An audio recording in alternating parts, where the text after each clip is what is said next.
This will be about the Pythagorean theorem.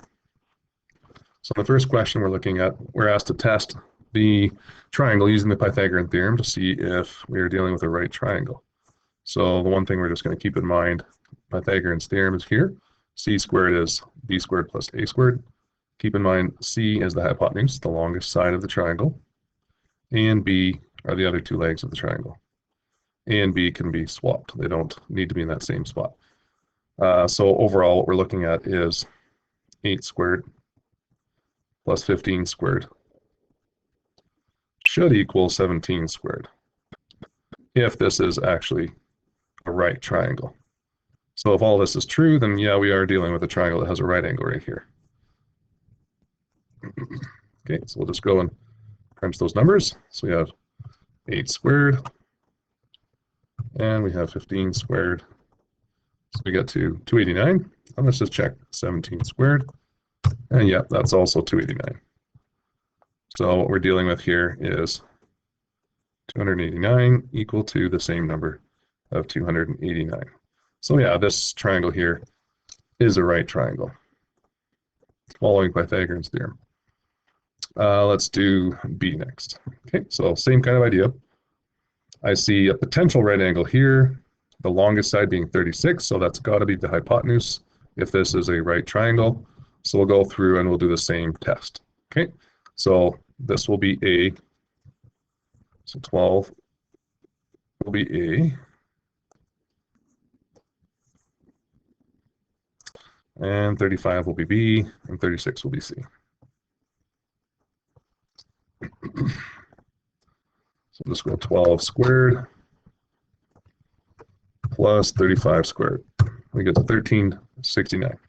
Let's do 36 squared. We can see that the two are not equal. So at this point, we had 1369 equals, what was that number again? 1296. Okay. Equals to 1296. Okay, so they're not equal. That means this is not a right triangle. Let's try C. Okay, so same kind of thinking.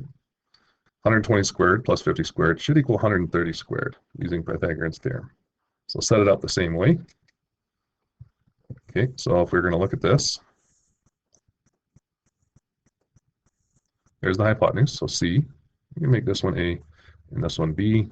So we have 130 squared equals 50 squared plus 120 squared. Okay, and we'll just see what those sides equal. So we've got 130 squared. So left side 16,900. Right side we've got 50 squared plus 120 squared. So both sides are equal to 16,900. So yeah, this is a right triangle.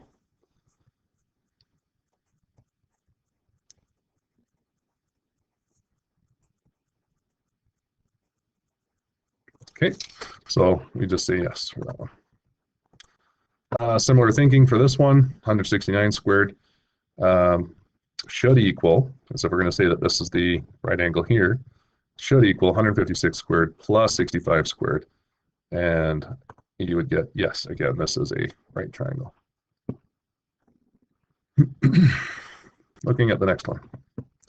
We're looking at cutting corner shelves, and Allison wants to know which one forms a right triangle, but she only has a ruler. So we're going to measure the sides of E with a ruler and test Pythagorean's theorem. So if you had a ruler and you measured those, we would have 1.7 here plus 3.4. Okay, and if you squared those, you would get 14.45.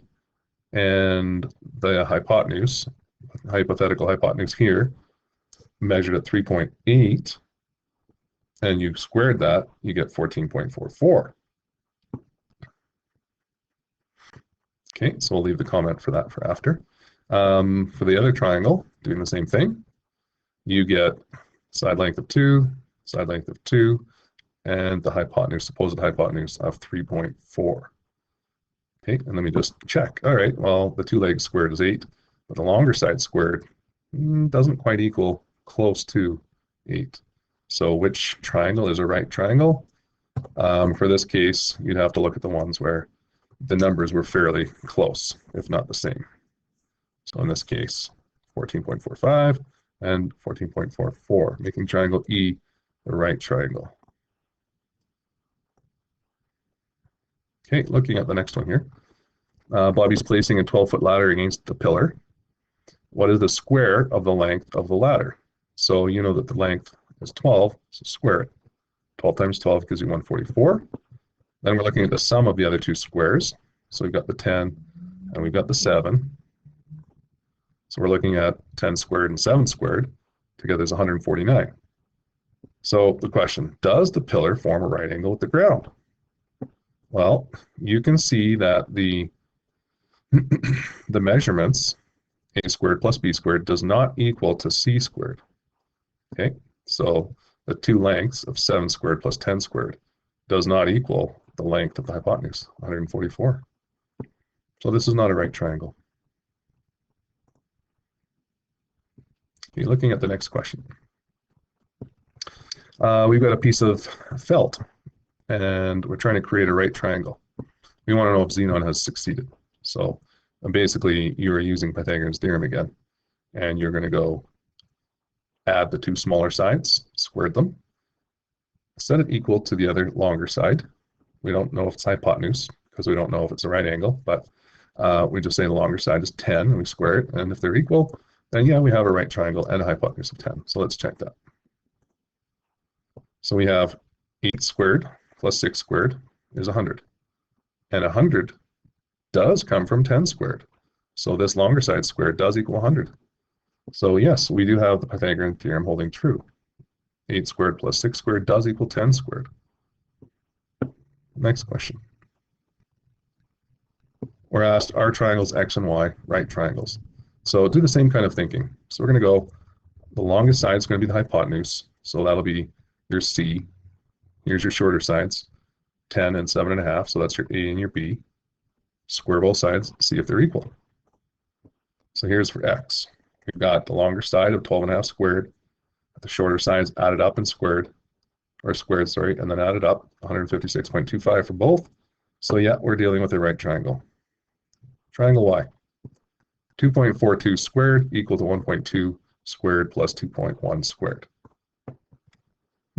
So we get a number that is fairly close. Okay, so the numbers are almost the same. So yeah, we're dealing with a right triangle here. Next scenario. We are basically asked to explain how the Egyptians with 13 equally spaced knots knew that they had a square corner. So a little hint here too says the first and the last knot overlap. So it only looks like there's 12 equally spaced knots. Okay, so to check that if you have a right triangle, we just want to make sure that we're counting right. So we're going to use these as units or centimeters or whatever you want to use. So counting from here forward, 1, 2, 3. So that's 3 units, or centimeters or inches or whatever you're using. And from here, 1, 2, 3, 4. And let's count these. 1, 2, 3, 4, 5. So we're just going to use Pythagorean's theorem. C squared equals to A squared plus B squared.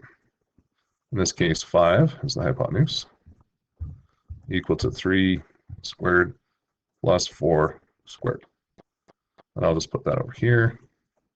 So we're dealing with 25 equal to 9 plus 16. And we come down to 25 equals 25. So yeah, this is perfect. It works out fine. So we do know that there's a right angle in here. Right angle is there. Okay. So this is known as a Pythagorean triple, where you've got 3, 4, 5. 3 consecutive numbers that have the Pythagorean theorem relationship. So yes, there is a right angle in here. Bringing us to practice for Pythagorean triples. So the idea here is to test and see if 2, 4, 6 is a Pythagorean triple. So all you're going to do is you're going to go 2 squared plus 4 squared is 20. Take 6 squared and see if they equal. Nope, not for this one. 20 does not equal 36. Let's try the next one. 12 squared plus 9 squared is 225, and 15 squared is 225. So yeah, this is a Pythagorean triple, which means there's a right angle in this triangle. 13 squared and 5 squared, does that equal 11 squared? Well, we can see 169 does not equal 146, so no, this is not a right triangle. 24 squared plus 25 squared equaling to, 25 squared equaling to 24 squared plus 7 squared. They should be equal. In this case, they are. So this will form a right triangle.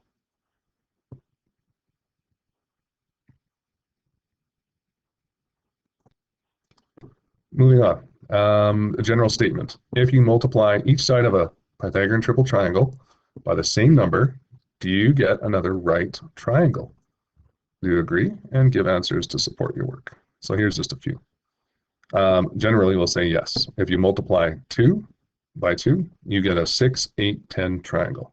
So if you're taking 3 by 2, 4 by 2, and 5 by 2, you end up with 6, 8, 10. And that's a right triangle.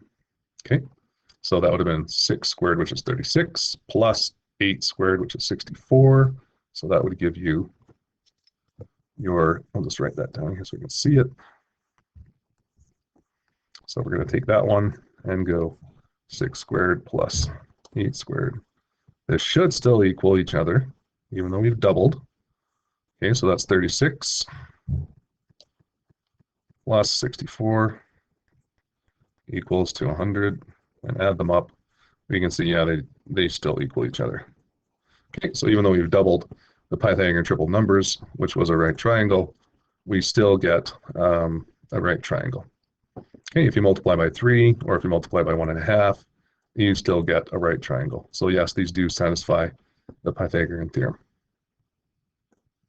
Thank you for watching.